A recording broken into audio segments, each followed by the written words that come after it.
Hello my friends, welcome back again to some editing of StarCraft 2. For those of you who noticed that I haven't been around for a little bit, I apologize about that. I essentially had significant computer problems. Basically the first thing that happened was that my laptop died, and I lost about a year and a half of my efforts to do a StarCraft 2 editing due to the data crash. The second thing that happened was that my spare storage drive stopped working, and so that set me back the same amount of time, except more, if it weren't for my ability to download my materials from the arcade directly itself, which was a nice touch. It's a good thing I didn't have certain things locked.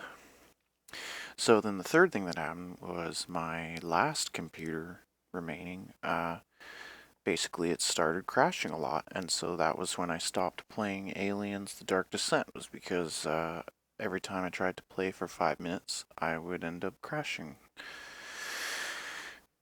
About 4 months later, I bought a new computer, but then that computer randomly had a screen turning black incident, so I had to send that back to the other side of the country, and now it's back, and I've returned.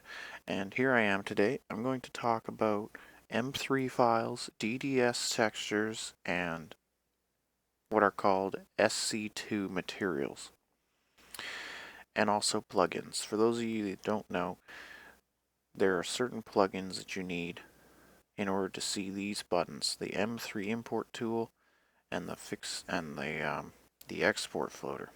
These two buttons, I'll leave a link in the description. In order to see them, you need to first install 3ds Max 2016. Then you need to install 3ds Max StarCraft 2 Art Tools. And then after you have Art Tools installed, you need to update Art Tools and on GitHub. Today we're going to talk about how to make a customizable, fully exportable StarCraft 2 model, and the way that the materials work. The materials can be kind of complicated, especially if you don't use the import tool to preserve the materials. Without this tool, you have to rebuild the materials from scratch, which isn't possible for certain types of materials, so these plugins are pretty important. You don't want to just go to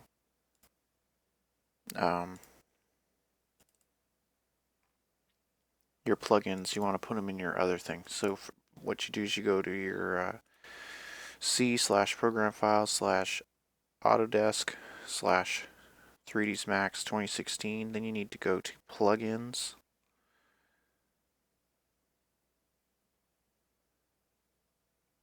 There it is. And then you need to import all the StarCraft Art Tool stuff, which is this archive here. It should install it automatically if you double click that once you download it. I'll leave a description in the bottom. And then after you go to plugins, you need to go to scripts. You need to download some scripts. You don't need all these scripts. These are my personal collection of scripts. I use these for different purposes. For example, this script here is for the Reapers of Souls models, so that you can download and export and edit 3D models from Diablo 3. This particular set of plugins is for Legacy of the Void models, and models that you can't open with this should sometimes open with this, and sometimes if that doesn't work, you can also use these ones, the M3 imports. But the ones that I personally like the most are the ones that come from over here in the Max script. You can pick your own scripts there. The scripts that I use the most, I think personally, are these ones here, the M3 version 2. For those of you that want to open World of Warcraft models and then use World of Warcraft models inside StarCraft 2, you need these ones, the M2 imports. You don't need all of these plugins, but what you do need to have is a certain set of plugins in here in your startup. And the startup plugins, these are all fairly important. These ones very specifically, the Captain D M3 import plugins. And when you double click that, it should, because it's an MZP, it should install, and it should give you these 5 here, I think. Yeah, these 5. But you should have all of these ones. These are what let you see these buttons. And these buttons are important if you want to use 3ds Max. Today we're going to be making a mineral field as the example. I actually have need of this personally, so this is why I'm doing it. Now the first thing you need to do is you go to your mineral field model. You go to the model itself.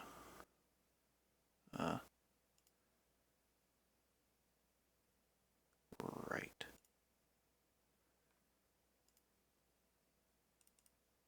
You go to this,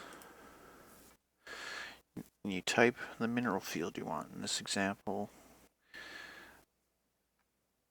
I exported, I think, the high yield mineral fields, so that would be these ones.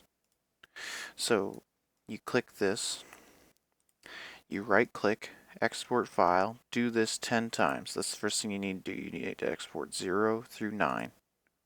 Each one has a different mesh, but they all use the same materials. So once you figure it out, once you learn the process, it's actually not so hard. So you export this one. So this one's 0, right? So that's our example. Go to 3ds Max. You click M3 import tool. You browse, select your model. In this case, it's this one. I already did it. It might ask you to click some yeses and some no's. Just click yeses. Once you import it, you get to this section. Now this section here is the materials. This is where a lot of the StarCraft 2 modding community questions came from. They asked, I'm trying to think of his name. I think his name is Requiem. Maybe not Requiem. It might be Mountain. I'm not entirely certain.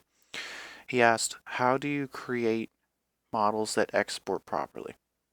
So apparently when they go to the M3 export floater, they're having difficulties with their models because they don't have the use Mopac paths question mark text, and sometimes they don't have the animation quality changed. See here it says animation quality.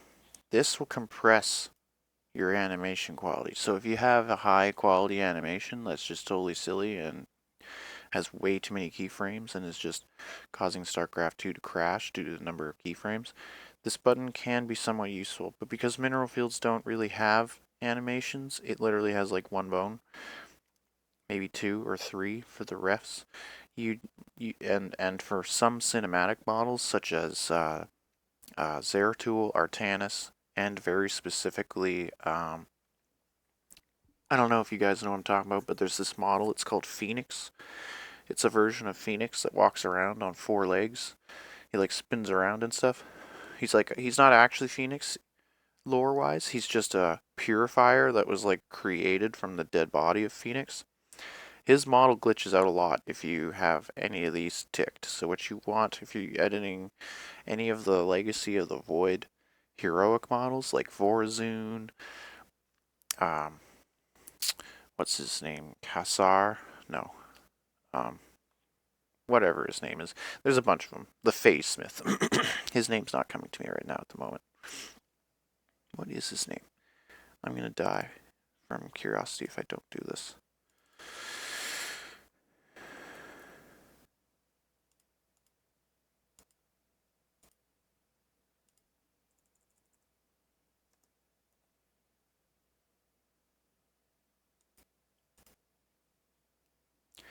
What is his bloody name?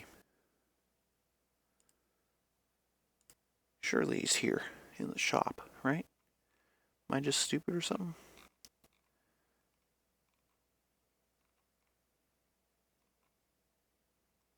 I guess he doesn't show up anymore. But that's the Phoenix model I'm talking about right there, Commander Phoenix. Basically, having the animations compressed can be very painful, so you don't want that. You don't want the animations compressed. So you want them on uncompressed. The other thing you don't want is bone reduction. This will break the fuck out of your model. It will totally destroy it if you have this set to anything other than none. So that's the other fairly important status. You don't need to check too many other things. Most of this should be fine when you do your export, but the other portion of work, the bigger, larger, more disgusting portion of work that you need to do is to do with the materials. This is the material. You can find it up here. It's called the material editor. Excuse me. Now, in this material editor, you'll notice that there's two materials. This material is used by the rocks. In the editor, you'll notice that when you look at the terrain gets deformed. It's not actually getting deformed. What's happening is the mesh is using whatever texture is on the ground below it, and it creates the illusion of the ground being broken by the minerals. So you don't have to do too much to this. This material should come out mostly fine. All it says is mask texture. And yeah, so you can't really do a whole lot with it because there isn't any textures actually here. The only thing that you might want to notice is that it says RGBA. RGBA means red, green, blue, alpha. That means it uses all the channels. The main texture that matters is this one, which is originally called Crystal Jaded, which I changed to Crystal Main. I always do that. Each material, so to speak, has several slots. So for the first one, you have what's called the diffuse texture. So under the diffuse texture, you'll notice that it's its own window, and it's set to RGB.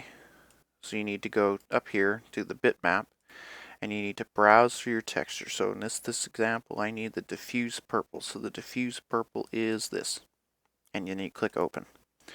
You have to do that right there for all your textures, because otherwise you end up with this, where is it? You end up with this. This here is called the log error. Yeah, the errors log. And so in here you'll notice it says warning, missing texture, warning, missing texture, warning, missing texture. That's okay. That just means that when your model comes out, it ends up looking more like this. See the gray color down there? Everything will end up looking like that because of the nature of the way that the importing works. So you import your model's here, it's all gray, you don't know what to do, you click export, you can't see anything. That's because you need to go through every one of these textures and pick the texture it needs to be. So then you go back to main, normal. This texture is used to create what are called normal maps. So the diffuse maps is kind of like the main texture, the base starter texture. It has all the grays. It has all the normal metal textures. You'll notice that it's a fairly bland type of texture. But this here, the normal paths, normally they just look kind of orange. And if I open the this texture to give you a better idea of what it looks like, the normal texture creates the ridges and the 3D space. So for example, when you're looking at the creep on the ground, the Zerg creep uses a mixture of speculars and normals in order to create the illusion of jiggling, and the normals are about half that. They're about half that illusion. You need normals in order for things to show up properly in the lighting. And since there's already a normal texture in the game, you don't need to create one, so you can just export this texture. And to export textures, you go to the data editor, you go to textures, you click this question mark here, you don't click what I just clicked there, click this here, basic file, then you search up whatever it is that you're looking for. So in this example, it's, what's the texture's name again? Oh, Trev. So you type Trev, and then it should show up here under Trev Minerals. No.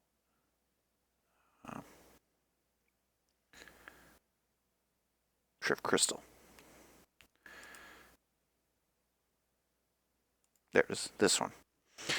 And then you right click, export file, and you do that for every texture that you need for a model. And you should be able to see the vast majority of those by looking at this. You can read the texture names one by one, and that should help you out in finding whatever textures it is that you're missing. So you click this one here, for example, for the normal file, and then you move on. So that's diffuse and normal. So now you got to go to specular. Speculars are special. Specular textures are not such a big deal for everything, but if you want your models to match StarCraft 2 properly, then speculars are somewhat important. People may have noticed speculars quite a bit. Anytime you see creep jiggle on the ground in StarCraft 2, for those of you who don't know what StarCraft 2 is, StarCraft 2 is an RTS with 3 asymmetrical alien races that all fight each other. There's Protoss, which are like technical aliens. There's Terrans, which are humans, and then there's Zerg. Most people who play StarCraft 2 should know all this.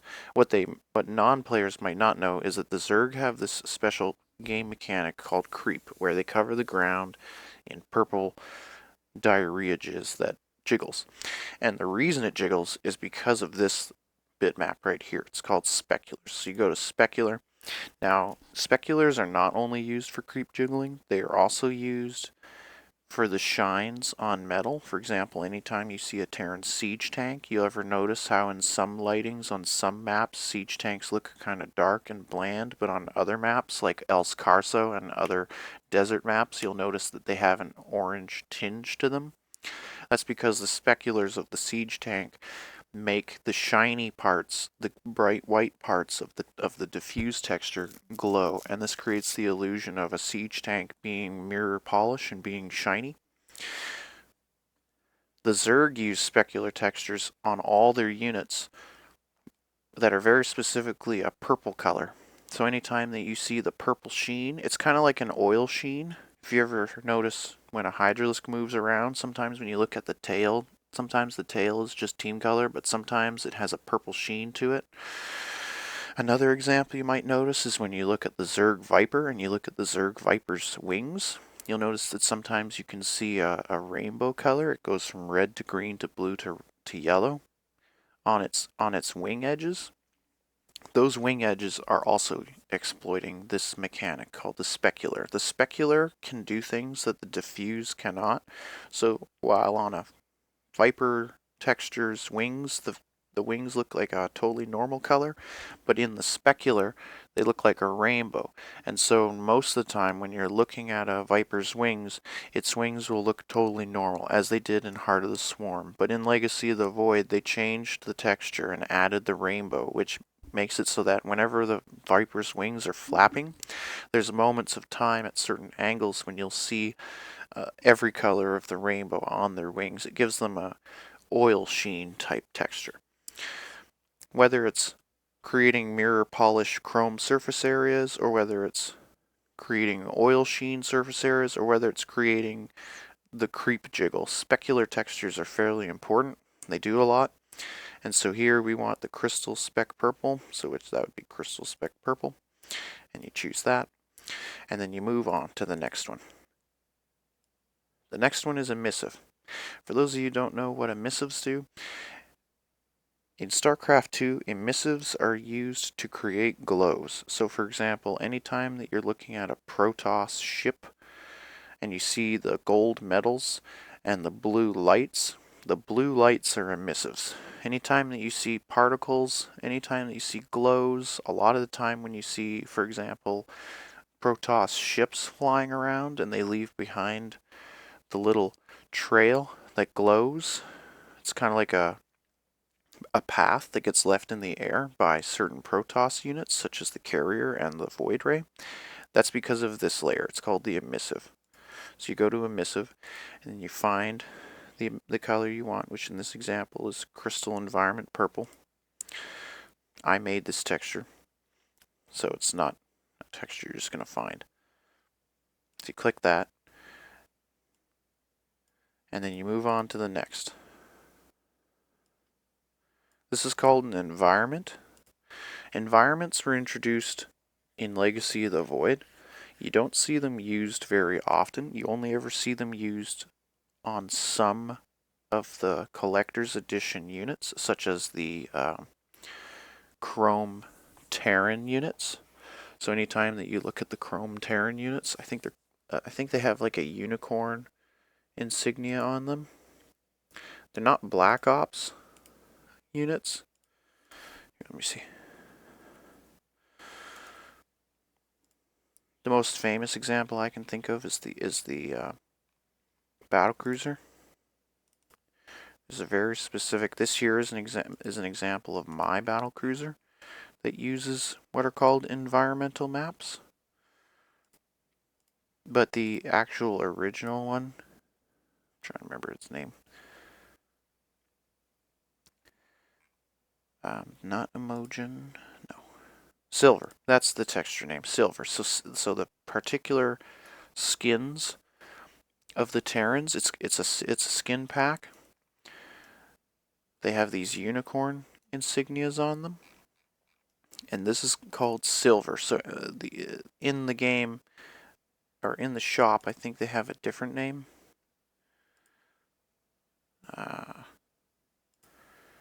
What is their name in the shop? Does anybody remember? The War Chest skins? This one, War Chest 6. That's where they come from. So in the War Chest 6, which gives you the Tyrador skin, that's what it is. So these are called the Tyrador skin packs. And they use environmentals. You'll notice that when you look at this metal sheen, and you move the sheen back and forth like this, you can see in the background there's a city. If you look very carefully, there's a city there. That's because all of the Tyrador skins for the Terran models use the what's called city. It's a texture in here. It's called city, and so inside the environment material layer, you would pick your city, and then that city texture shows up. And so here you want to be using RGB, not RGBA. The next one to move on to is called the Enviro Mask. It has no R, which means it looks like it says Envio Mask, which is an abbreviation for Environment Mask. The mask is a little bit different. It uses alpha channels to darken things. So for example, when we look at this Tyrador battlecruiser, we notice that there are portions here that show, hang on a moment. This is a neat trick, by the way. You go to render and then you go to show ground and then you go none. It's good for air units. So when you look at this model, for example, you notice that there's this portion here that's very shiny. It shows the city. That's the environment. But the mask applies to the portions where you don't see the city. So for example, here you can see the shine. It's trying to show the city, but it can't because there's an enviromask. And enviromasks are a little bit different. Now the mineral fields use enviromasks, but they don't really use them, and you know that because it just says use A and it's like 0.5, which means it's just using the alpha. So you can just set the enviromask to just use alpha, and you don't have to worry too much about that. The last texture that you're going to need to work on is called the alpha mask. The alpha mask is a little different. Alpha masks are used primarily by things that have holes in them. For example, when you look at the Mutalisk, and you look at Mutalisk, I think it's A, you'll notice that the Mutalisk has holes in his wings. The mesh is not actually like damaged, because the mesh is still there, and you can kind of see it through the illusion if you look really carefully, you can see that this portion of mesh here and this portion of mesh here use the same bone, and they stretch. And you can see in that stretching that it is all one piece. Anything that has holes in it, such as the mutalisk wings, but also a lot of other things, will use the alpha mask. This includes things like chain link fences. When you look at a fence and you see the holes in the fence, that's created by the alpha mask. So these lines here would be the diffuse, the speculars. This here would be the emissive. And these portions here where it's transparent, I think this is actually just deleted mesh, so I don't think this counts. But this portion here where you can see through the fence, that's done using the alpha mask. The alpha mask uses the alpha channels to delete portions of the mesh, which is very useful because even if you don't delete those portions using the diffuse, you can still delete them using the alpha mask, and that's how the fence is achieved, because these portions here are the diffuse, and in here is black. This texture color here, I found my memory serves, is black. All these chunks are black, but you don't see that. You don't see them at all. And so that's the power of the alpha mask. The alpha mask is actually very useful. So if you enjoy painting alpha channels, then you're going to have a good time with the alpha mask. Once you pick all of these proper textures, you need to file, save as. In this example, we will be using what's called ultra rich minerals. Yes. And then you go to this button here. Nope. This button here, and then you click this button, export. And in this example, we want to save in my StarCraft 2 folder. So we go to StarCraft 2, then we go to StarCraft 2 stuff, and then we go to custom models, then we go to models, then we go to assets, and then we go to units, and then we go to neutral, and then we go to resources, and then here you can click ultra minerals, ultra rich minerals, or whatever you want to type it, whatever you want to type. This is the last chance to change the name of the model before you export it. You can change it, but it afterwards, as in like going to this and then just being like, oh, I decide that you're 11,000. But it can cause problems. People would ask, oh, what kind of problems does it cause? Well, if you go in here into the cutscene editor and you press Shift D, you'll notice that you get what's called the model data, which has the basic information. It has the animation sequences. It has the geometry, not super useful. It has other things such as the attachment points. This is super useful. This is where you learn about attachment point names. For those of you that like to use site ops, you know what that means. But for those of you who don't, site ops are used to show, or not show, but to attach things. So for example, whenever you see spell effects attached to other models, they're using these. They're using the attachment refs. The attachment refs are also super useful because certain ones, such as weapon, for example, is used by projectiles when they leave units. So for example, when this mutalisk performs attacks, the glaive worm appears from his tail. That's because of this attachment point. Without this attachment point, the projectiles would appear out of the center of the mutalisk, which I think is back there, sort of. And so it would essentially be about here. So that's where the projectiles would appear from. But because he has an attachment point named weapon, weapon bottom very specifically, the mutalisk's projectiles appear from here. And that would not happen if it wasn't for the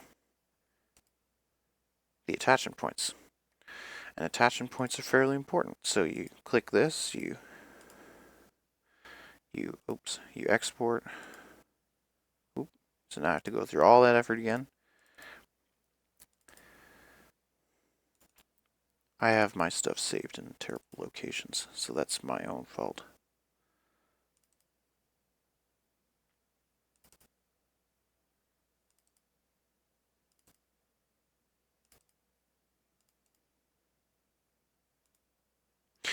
Now your model should be game ready. So when you go to your import manager, you go to import files, you go to browse, you go to, this part's kind of annoying, you go to C, go to program files, go to StarCraft 2, go to StarCraft 2 stuff, go to custom models, assets, units, neutral, or wherever it is that you happen to store things. Click the last folder, press OK, and then here you should see everything. And you can clear all, and then you pick the things that you want. So in this example, we want ultra-rich minerals, but we also want our custom textures that we created for it. We don't need this one because this one's already in the MPQ. That's always the bonus of using in-game textures. The more in-game textures you use that are already inside the MPQ, the less stuff you have to import. And we don't need that because that's also in the MPQ. So we just need the purple and the purple and the purple. And that should be fine. So then you import. You'll notice that your textures are all over the place. You want to move your textures to assets textures. And you want to move your model to what's called root. If you accidentally import it somewhere it's not supposed to be, you go to move files and then you click root and then you press OK and it should go here.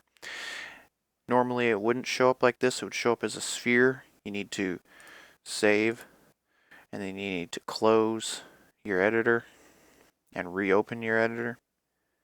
But if you're using 3ds Max and the StarCraft 2 art tools, then a lot of the time if you're seeing things in your cutscene editor by going to StarCraft Tools, StarCraft Art Tools, Export Preview, you should be able to go to your scene editor and you should be able to see your model right away.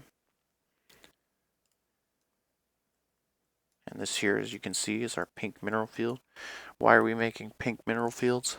Well, I was going to make green mineral fields, but Alley Viper beat me to it, or somebody beat me to it. And then somebody else made blood red minerals, which actually looked pretty awesome.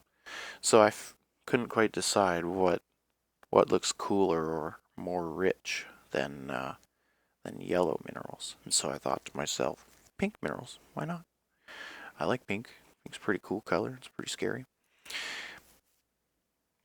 So that's why I'm making pink mineral fields. And so there you go. That's the first of 10 mineral fields. And so then you would have to do the same thing over and over again. So you have to open another 3ds Max application because why not? Why shouldn't you have 3,000 instances of this program running? It's perfectly fine. There's nothing wrong with that. It takes a while to open sometimes, even when you have 60 plus gigs of RAM. And just to show you the whole process from the beginning to end, just so that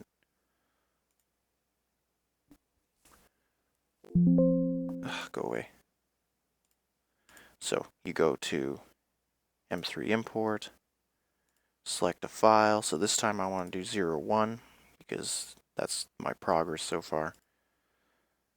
Make sure all these are checked. Press import.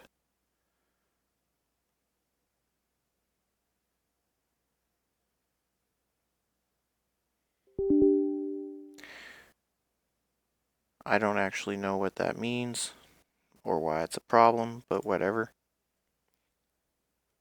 And here you'll notice that this is what it originally looks like.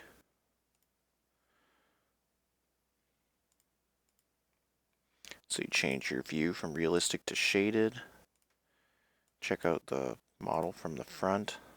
You should always work on your model facing the front.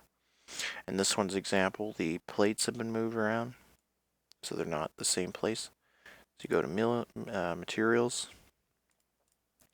Don't need to worry so much about this one, so you can just leave it. Go to crystal jaded. And then you got to do the same thing again. So you go all the way down to diffuse. Pick diffuse. Pick the one that you want. In this example, it's purple diffuse. If it helps you, preventing you from becoming confused, sometimes you can put a custom name here so that when it throws errors, you know what texture it is that's being messed with or is causing the problems, because if it's just numbers, then you'll have problems figuring it out. So here we have crystal normal. We need to pick the texture normal. You'll notice that it's blank there when you first do it. That's why you're exporting when you export M3. Why you're having problems is because when you go to your texture and you click this, you'll notice that it's blank. It doesn't say anything. I don't know why this is. I think you can fix this by putting your textures in your 3ds Max textures archive. Maybe people that are smarter than me do that. But for those of you that are dumb like me and do it manually every time, you're looking for this. So it's spec yellow. We don't want spec yellow, we want spec purple. Because we're basing this off a yellow mineral field, all these texture names are going to be the yellow names anyway, so you're going to have to change them anyway. So this would be crystal yellow. And then you pick it.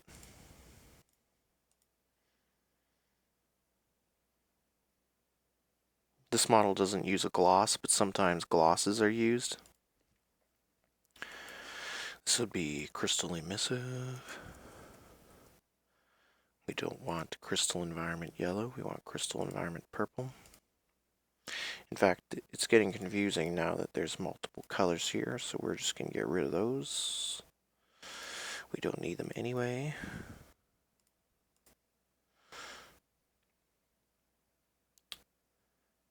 Emissive. Did that one already, didn't I? Environment. Crystal environment. Crystal environment yellow. We don't want crystal environment yellow. We want crystal environment purple.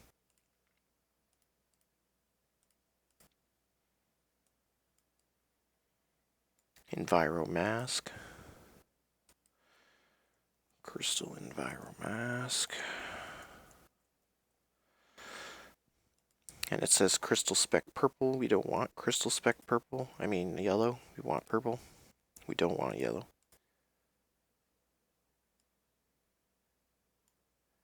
Alpha mask.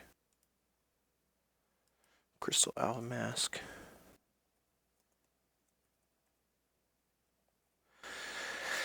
And again, it says resource crystal diff yellow. We don't want that. We want crystal diff purple.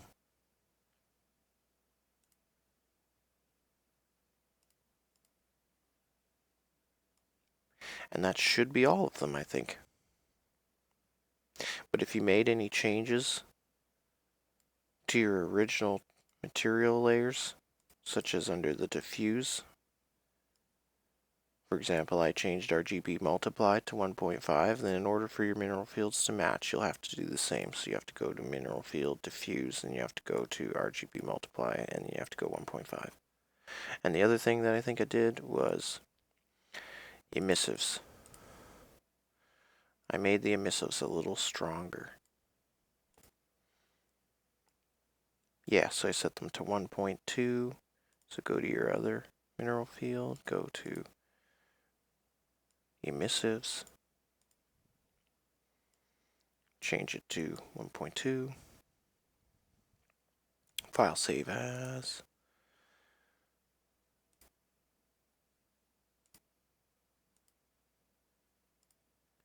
save it as 0.1 max, go to your export floater, make sure that you have certain things turned off. Save, go to your editor, go to the import manager, clear all, click ultra rich mineral field 001, and there you have it. You have another variation. And that's how you do it over and over again until you have 10 mineral fields. After you have 10 mineral fields, you need to go to the mineral field data. Mineral field data.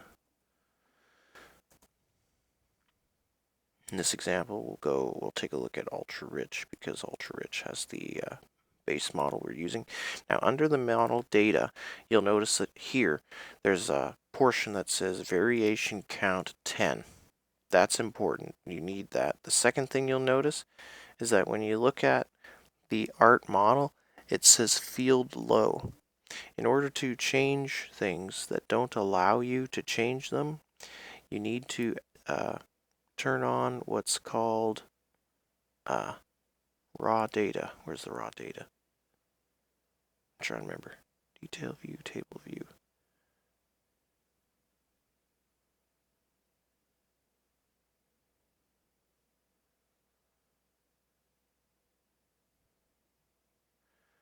Where's the raw data? Ah, there it is. View raw data. So you go to view raw data, then you click this, and then you type whatever it is that you need to change.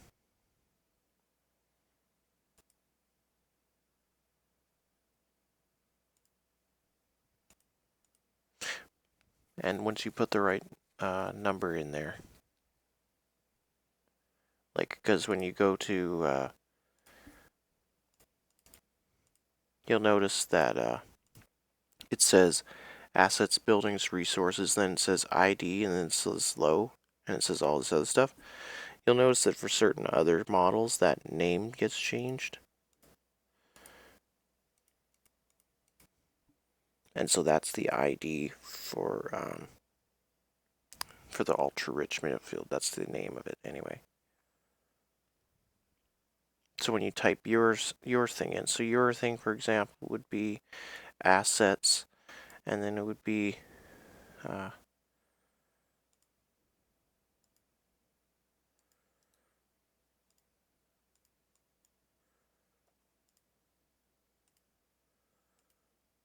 assets slash ultra-rich mineral field 00. Now, once you get to this part here, you actually have to delete 3 letters. You have to delete the 1, the 0, and the underscore. Once you do that, you can switch back to the normal view, and you'll notice that it says ultra-rich minerals with no variation number. Because there's no variation number, it will use the variation count at random. That's how you achieve random variations, is by doing that.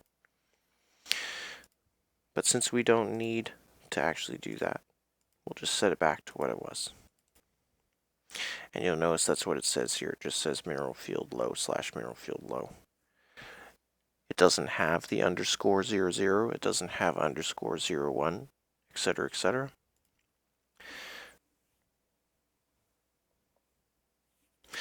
And that's how you achieve pink mineral fields, and how you successfully export models in M3 format.